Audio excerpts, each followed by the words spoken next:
So here's some more on your First Amendment and religious ideation, ideology, or superficiality as applied to the law. You always have the freedom to practice. That's the one law in respect to the establishment of religion. Every religion is established here through the freedom of practice, and it is protected. We protect the freedom to practice religion here. Just can't. No one single religion can ever start to become law and establish its own laws. So, with that said, we have Muslims and we have vegans, and maybe we have vegan Muslims. Now, Muhammad said, and Muslims just have to get used to this because we have free speech here too. Overseas, I don't know what they'd think about me. I don't know if I'm the first one to ever say this. Probably not. It might be other people out there. But Muslims, they're not supposed to eat pig. The pig is, what's that called?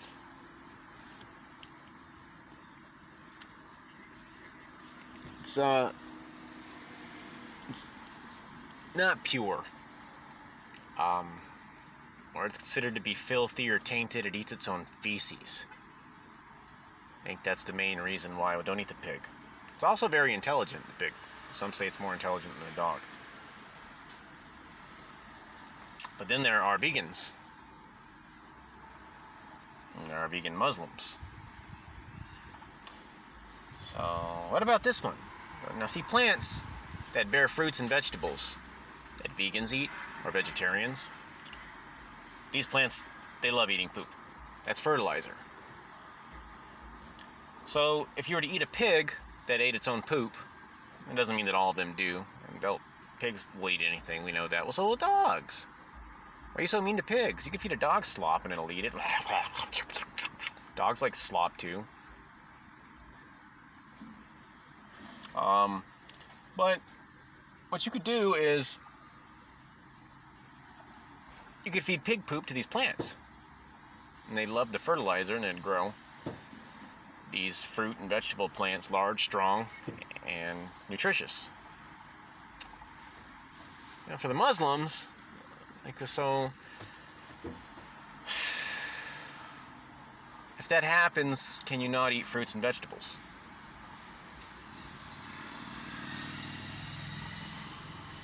Well, because they ate not just poop, but what if it's pig poop? Or using pig fertilizer? Well, what if it's cow poop? What if it's any poop? Well, pigs eat their own poop. Well, so do plants. I mean, if it's not poop itself like fertilizer, which seems to be the problem, plants can eat themselves. Plants auto-cannibalize. They'll drop down leaves, sticks. That becomes, over time, layers and layers and inches of new topsoil. And eventually that works its way down and it makes its way into the root system. So plants do it to themselves, and that's kind of like a plant's waste as well. I mean, it's eating itself too. Its leaves fall off.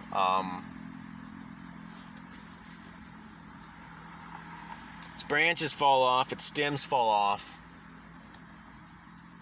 Goes into the ground, becomes soil over time, and then new trees are born and grow. That's what mud is.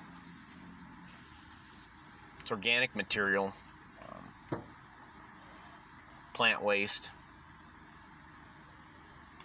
But we also breathe in this sort of like a plant byproduct or waste. It's exhalation, oxygen. So the whole world works together like this scientifically. So my question always is for vegans, vegetarians, and more strongly toward Muslims.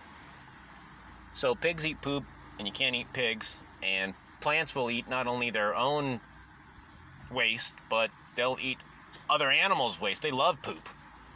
But you can eat fruits and vegetables. So, it's a question that I have, and both of those are going through a process, a digestive or biological process, biochemical. In the pig, too, eventually it becomes, if they do end up eating their own poop or something, it becomes meat or fat. And in the plant, it becomes, depending on how much fertilizer you have inside the plant and what the consistency of soil to fertilizer is, a lot of this plant is fertilizer that's been transformed into biomatter. So, it's biotic.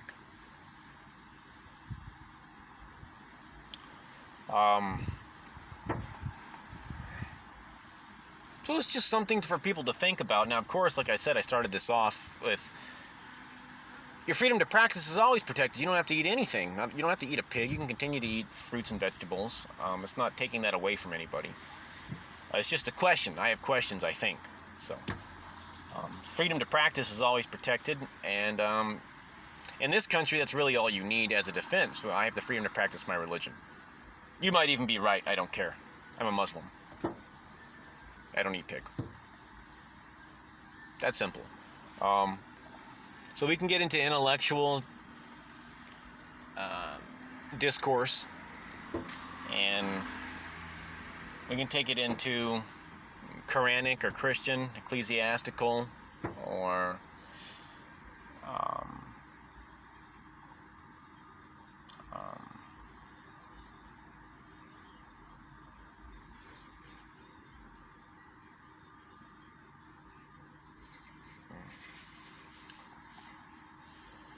practices and arguments. You always have your freedom to practice, protected. Nobody can take it away from you. But then the other thing is another one, it's lust. So, eating a pig isn't a crime in America, not eating a pig isn't a crime in America, and exercising your religion is not a crime in America, and you can fast and not eat pig, and eat plants and vegetables, and you can do whatever you want here. You can practice Islam to a T and pray 5 times a day to Mecca, and not eat pig, and be the strongest Muslim, and walk up and down the street with Allahu Akbar and the Shahada on your clothing. And you have the freedom to practice. All we ask is that you follow the law. So I think they know what the law is, and before they come here, we've had an open bilateral or polylateral interlocution on a world stage.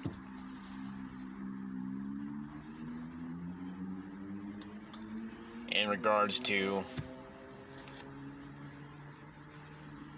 what's acceptable as parts of Islam in America, and I expand those freedoms, but of course the honor killing is the one that we go, well, I take it as far as, well, what about due process? That's not an establishment of religion, due process itself, but the way that BHS did me at the Stockton city government in San Joaquin County, my interpretation of due process is you can take somebody to court, like a wife, and have her sign her life away to you through marriage and go, well, as long as a behavioral health services employee is present, or a Stockton mental health judge, or something along these lines, or a marriage judge, I don't even know exactly what the requisites are. As long as one of those officials is there and you do this on paper and there's a judge present and it's official or a sworn oath or some type of court of law, you can just have the wife sign her life away and go, if she cheats on me, I can kill her. You can't kill who she cheats on you with, because he would have to sign his rights away too. We have due process. And then there's lust.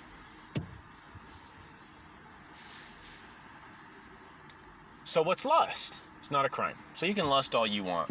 You can look at girls and think about girls, how hot they are. And in America, at least. But this isn't a crime. There's no such thing as a lust crime. Girls can look at guys can look at girls. I can look at a girl and go, oh my God. And they make me do that because of the way they dress. I'm like, what are you wearing? Nothing. My body just crumbles and I die and my head falls over. I'm just like, oh, pfft. Look at how hot she is. So you can do this in America. You can look at women and you can lust, whatever that even means. Their old interpretation of what they thought lust was, which means like you can't be attracted to a woman. What is it? You can't be. It's kind of like that schizophrenia or perfectionist disease thing. Like, well, we don't want you to be too smart, but you can't be too stupid. You got to be in the middle. Like, well, you can't be too attracted to a woman. You can be attracted to women, but not too attracted. Well, if you're too attracted to women, this might be lust. But don't be too attracted. But you can be attracted. Or maybe we just need you to be gay. If he's gay, you won't be attracted to women at all. So lust isn't a crime. Whatever this is supposed to mean, you can look at women and go, oh, that's hot. Pornography is legal, so you can look at pornography. But the sexual related crimes that we do have is rape, assault, bestiality, anything that's not consenting covers pretty much, I mean, that just wraps it all up nicely. That's a sexual assault, it's a sexual battery, it's a sexual offense, rape,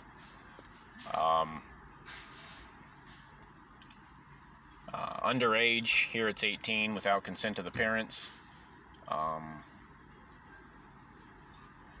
Like I said, animals, and then like public displays, salaciousness.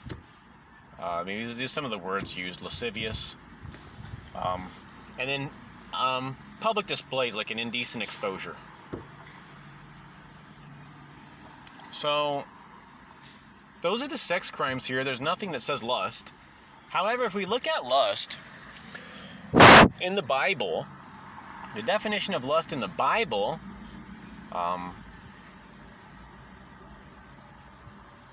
one of my go-to exemplary depictions of lust is Sodom and Gomorrah. And it has nothing to do with just legally looking at somebody who's legally walking up and down a street and legally being beautiful or attractive and legally being attracted to the person, and going, wow, I wish I could have this person with me naked even. Jeez, I want to have sex with this person. That's not a crime.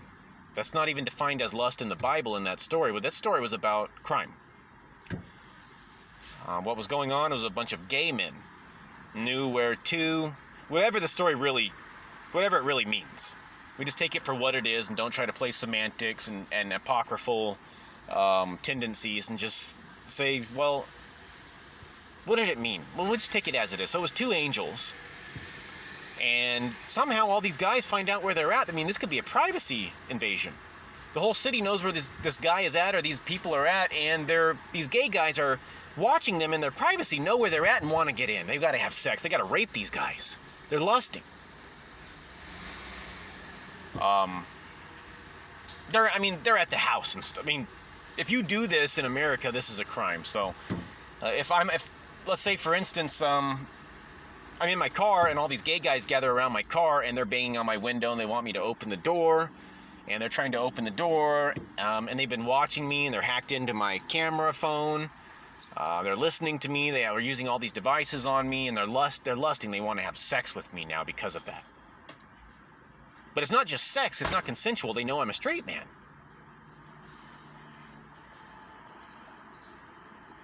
They want to turn me gay and rape me. To the point where we're at crime now. They're stalking and harassing, and they're touching my property, and they're trying to... This is the story of Sodom and Gomorrah. So that's an instance of lust. It wasn't just, well, I looked at somebody and they were so attractive it made me think sexually about the person. Maybe sexually a lot, very hard about this person sexually, but which happens to some people because we're humans. But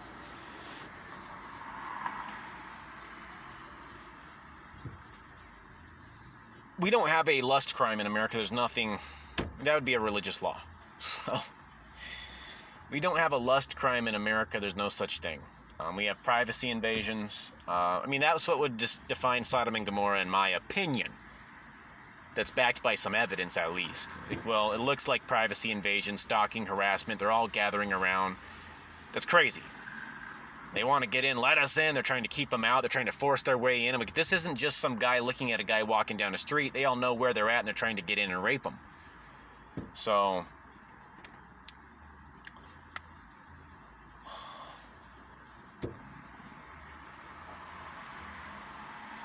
this is me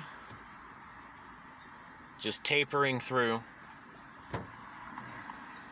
waving within, softly skimming and touching on some religious topics. You know, you have a First Amendment, right? Freedom to practice,